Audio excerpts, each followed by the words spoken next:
Hello, welcome to the Horti-Culturalists. I'm Matthew Lucas. Who are you? I'm Stephen Ryan. We're taking a turn about the shrubbery, as Jane Austen might say, Mr. Ryan, We because certainly are. it's midwinter. Yes. And as I was strolling through your garden, I was stunned to see some extraordinary red-stemmed grass in your garden. Yes, and it's a bit of a mystery, but it has a story, and that's where we're going today. Aha! Let us reveal all. All right. Here we are. Now, we do post every week, so hit subscribe if you want to see our continuing adventures because, ta-da! Now, Stephen, you can see why the first time I saw this, I went, oh my God, what is that amazing bamboo or grass? Yes, exactly. Come And on. there is a story, and we might as well go straight to the story. Yeah. Some years ago, I had an opening coming up for the garden scheme. Yes. And it was going to tie in with the beauty of my thousands of red tulips. I've never seen a tulip in your garden. Anyway. Yeah, there was. But of course, as garden openings will have happened, the tulips were in tight bud as the date was approaching. I then realised that I wasn't going to have this massive tulips. Mm-hmm. So I thought, all right, I'll at least clean up the border. Yep. And this is Miscanthus giganteus.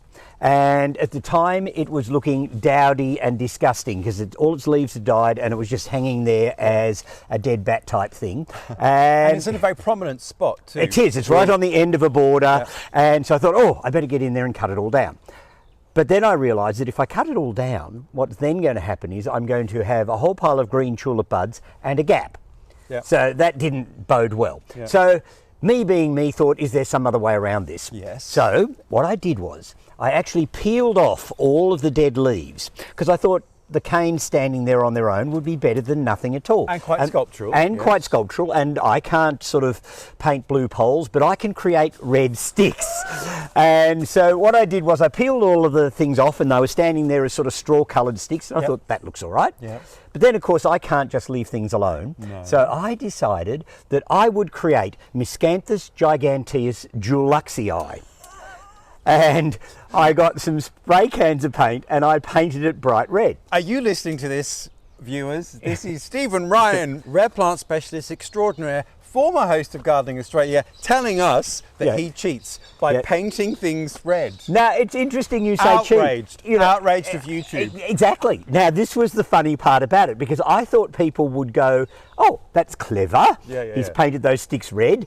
But no, the vitriol, the nasty comments that were thrown towards me.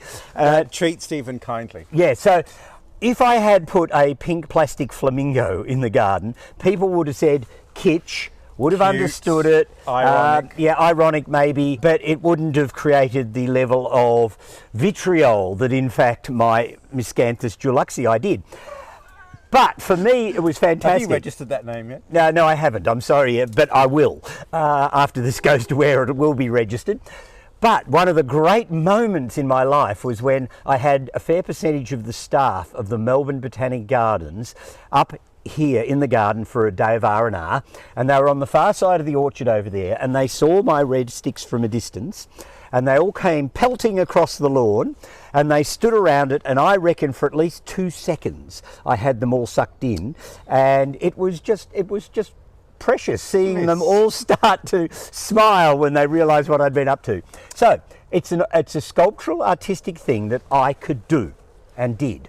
So yes, joking aside, this is the point. It's midwinter. There isn't a lot of colour, although we have done a series of videos about winter colour, which I will link the playlist to here. Yep. But there isn't much going on. No. And so why shouldn't you be bold and creative? Yeah, and it is all dead tissues, so you're not doing the plant any harm. Yep. We won't talk about the propellants in the aerosol. Oh, shh. But the other great thing about it is it takes me about half a day to do, and people say, oh, why waste all that time to do it? Yeah. But those red canes will stay there now right through until I do it again next year. So what in fact happens is I spend half a day and get 12 months worth of value because all the new growth will start coming up through it and the red will slowly recede into the background, but it's always there. Yeah. And I would use the analogy that I will spend half an hour, perhaps every few days, mowing the grass and keeping it in order. Yeah. By spending half a day doing this, I get 12 months worth of value out of it.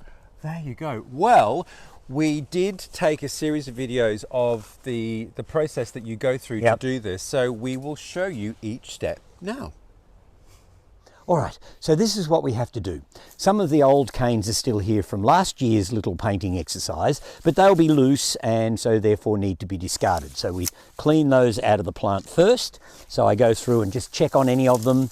If they're loose, out they come. If they're not, they might stay there and I can respray paint them. There's another one. Then I go through and if there's any miserable little ones, I take the little ones out. Those won't be able to be spray painted. They'll rot off really quickly, so you get rid of the little miserable ones.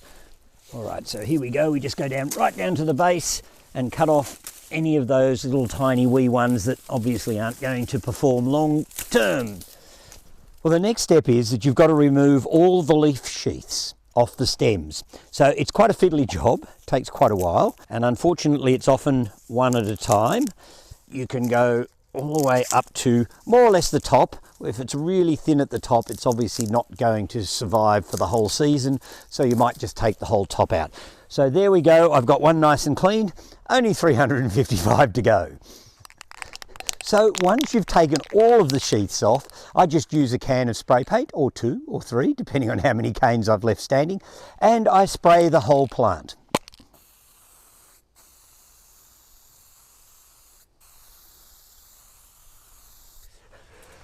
Well, I hope you're not all shocked at what you've seen today. I think it's fun and I'm going to stick with it, and in fact you never know.